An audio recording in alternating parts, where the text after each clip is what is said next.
Semisolids are dosage forms that are used to treat and protect the skin from harmful environmental conditions. They have the property to cling to the skin or mucous membranes for a long period of time to exert their therapeutic effect. Semisolids are defined as products with semisolid consistency which are applied to the skin or mucous membranes for therapeutic or protective action or for cosmetic function.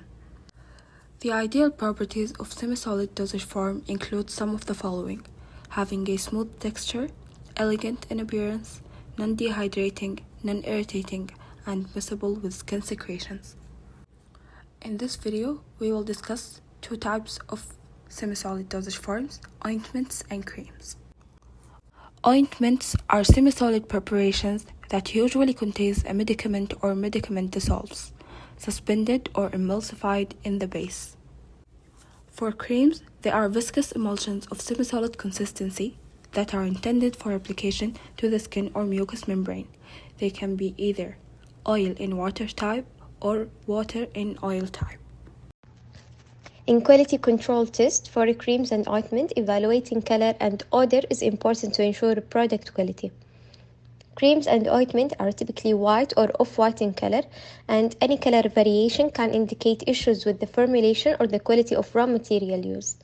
Any significant deviation from the expected color may raise concern about stability or the presence of impurities. Creams usually have a mild or neutral odor, while ointments may have a characteristic odor based on their components. Any unpleasant or unusual smells may suggest contamination, degradation of the ingredients, or a problem with the manufacturing process. The tube extradability test is conducted to evaluate the smoothness and uniformity of a cream and ointment dispensing from its tube.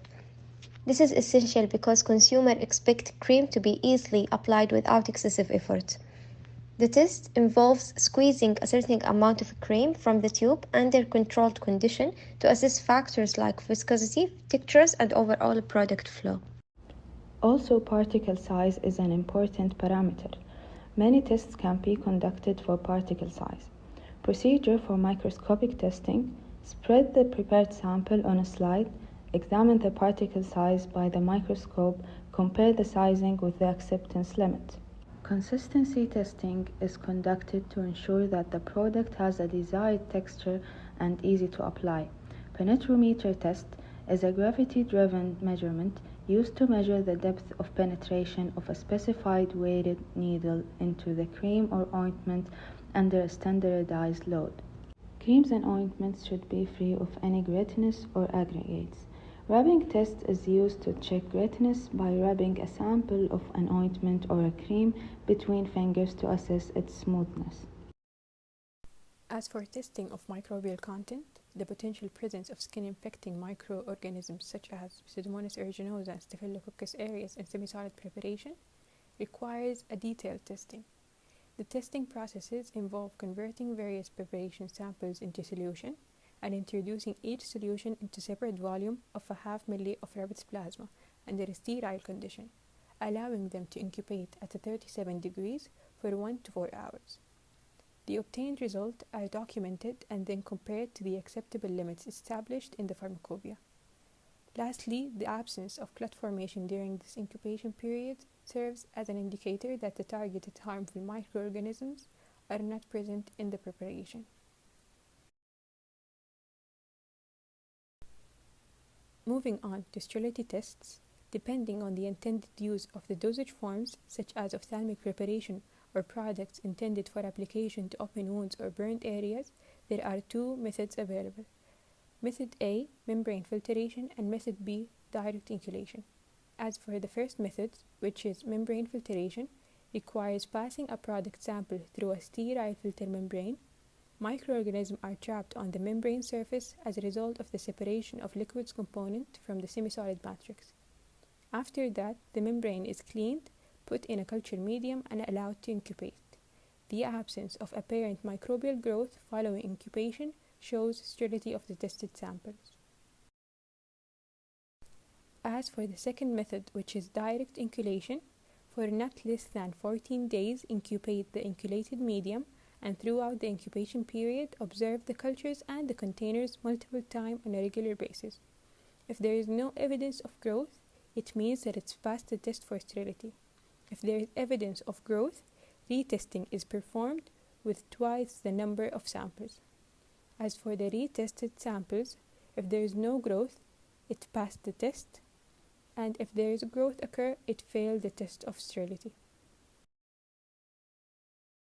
Test for non-irritancy. This test conducted to evaluate the potential irritation caused by formulation when applied to skin or mucous membrane.